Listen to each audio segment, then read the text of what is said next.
نحمدہ ونصلی ونسلم علی رسولہ الکریم اما بعد فاعوذ باللہ من الشیطان الرجیم بسم اللہ الرحمن الرحیم۔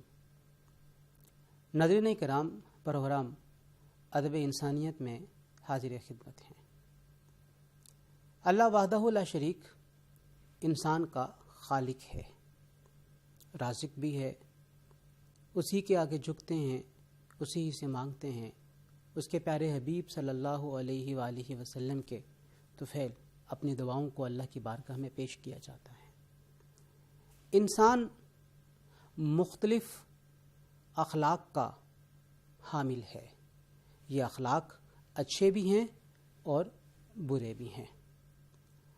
اللہ وحدہ لا شریک انسان کے اچھے اخلاق کی تعریف کر رہا ہے اور برے اخلاق سے روکتا بھی ہے۔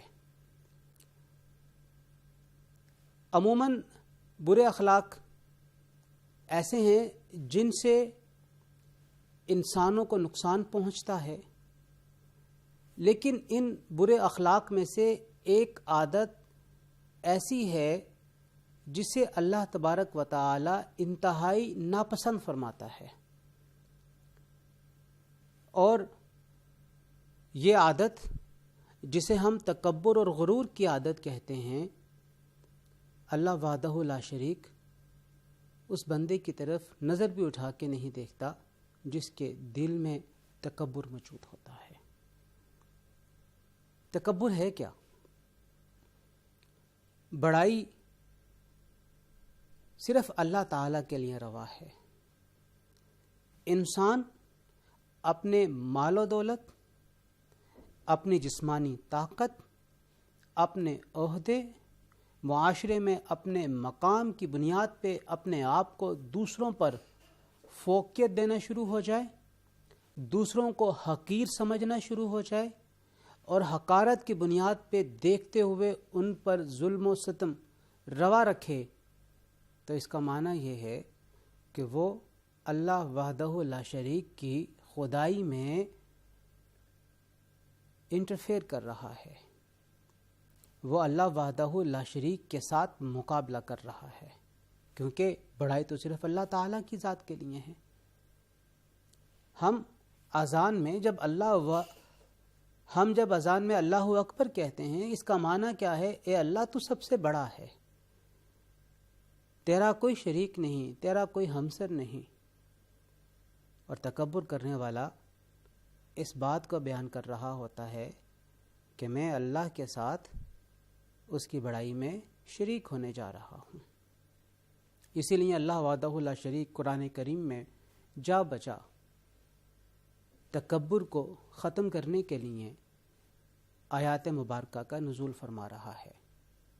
اللہ تعالیٰ کلام مجید میں ارشاد فرما رہا ہے، وَلَا تَمْشِ فِي الْأَرْضِ مَرَحًا، اور زمین میں تم اکڑ کے مت چلو، ان اللہ لا یحب کل مختال فخور، کہ اللہ تعالیٰ نہیں پسند فرماتا ہے اکڑنے والے کو، اللہ تعالیٰ تکبر کرنے والے کو نہیں پسند فرماتا۔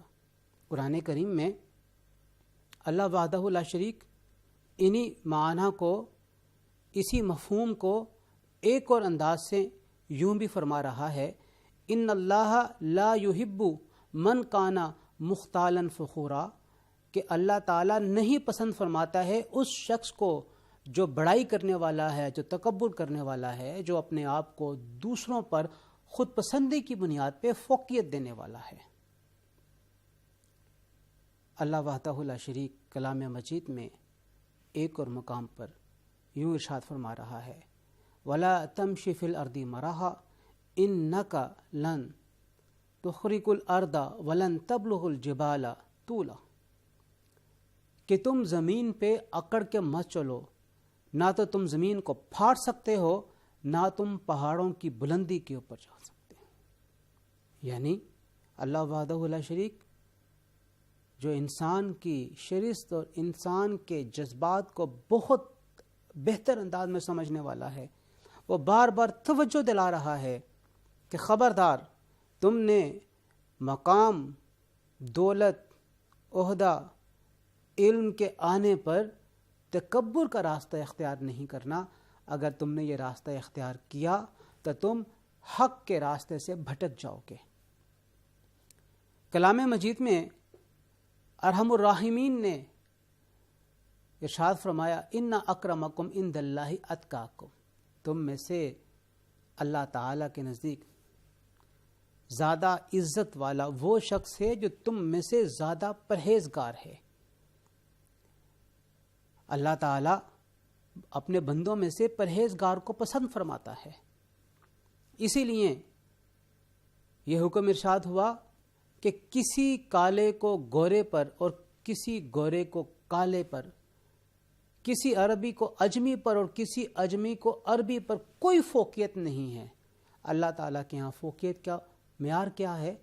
اللہ تعالیٰ کے ہاں بڑائی کا معیار کیا ہے؟ کہ جو لوگوں میں سے زیادہ متقی اور پرہیزگار ہے. تو گویا تکبر، غرور، یہ تقوی کی ایک متضاد کیفیت کا نام ہے. جو متقی ہے وہ نہ متکبر ہوتا ہے، نہ اس میں غرور آتا ہے، نہ اس میں خود پسندی آتی ہے. نبی کریم صلی اللہ علیہ وآلہ وسلم کی احادیث مبارکہ ہمارے سامنے روز روشن کی طرح آیاں ہیں. اللہ کے پیارے حبیب محمد مصطفیٰ صلی اللہ علیہ وآلہ وسلم نے اپنی احادیث مبارکہ میں تکبر کرنے والے کے لیے ارشاد فرمایا کہ اللہ تعالیٰ اس شخص کی طرف نظر بھی نہیں فرمائے گا جو تکبر کی بنیاد پہ اپنے تہبند کو زمین پہ رگڑتے ہوئے پھر رہا ہے، چل رہا ہے. نبی کریم صلی اللہ علیہ وآلہ وسلم نے بنی اسرائیل کے 2 افراد کا تذکرہ فرمایا. ایک فرد اپنے نیک اعمال کی وجہ سے تکبر کیا کرتا تھا اور دوسرا شخص اپنے برے اعمال کی وجہ سے نادم رہتا تھا، پریشان رہتا تھا. نبی کریم صلی اللہ علیہ وسلم نے فرمایا اللہ وحدہ لا شریک نے نادم رہنے والے شخص کی بخشش فرما دی، اور جس نے اپنے اعمال حسنہ اور نیک اعمال کی بنیاد پہ تکبر کیا اس کی بخشش نہیں فرمائی. نبی کریم صلی اللہ علیہ وآلہ وسلم نے ریشم پہننے، قیمتی لباس فاخرہ کو زیب تن کرنے، سونے اور چاندی کے برتنوں میں کھانے اور دولت کی نمود و نمائش سے منع فرمایا. یہ سارے اعمال انسان کو تکبر کے راستے پر چلا دیتے ہیں. اسی لیے انتہائی مشکل ہو جاتا ہے صاحب ثروت کے لیے کہ وہ اپنی دولت، اپنے عہدے، اپنے مقام و مرتبے پر رہتے ہوئے تکبر سے بچے. لیکن بچنا اگر اس نے اللہ وحدہ لا شریک کے پیغامات اور اس کے پیارے حبیب صلی اللہ علیہ وآلہ وسلم کی سنت پر عمل پیرا ہونا ہے تو اسے تکبر سے بچنا ہوگا. نبی کریم صلی اللہ علیہ وآلہ وسلم نے فرمایا جس نے اپنی بڑائی ظاہر کرنے کے لیے کوئی لباس زیب تن کیا، اللہ تعالیٰ قیامت کے دن اسے ذلت کا لباس پہنائے گا اور پھر اس میں آگ لگا دی جائے گی. نبی کریم صلی اللہ علیہ وآلہ وسلم فتح مکہ کے موقع پر مکہ مکرمہ داخل ہو رہے ہیں. آپ اونٹنی پر سوار ہیں. آپ کی اونٹنی حرم پاک کی طرف چل رہی ہے اور نبی کریم صلی اللہ علیہ وآلہ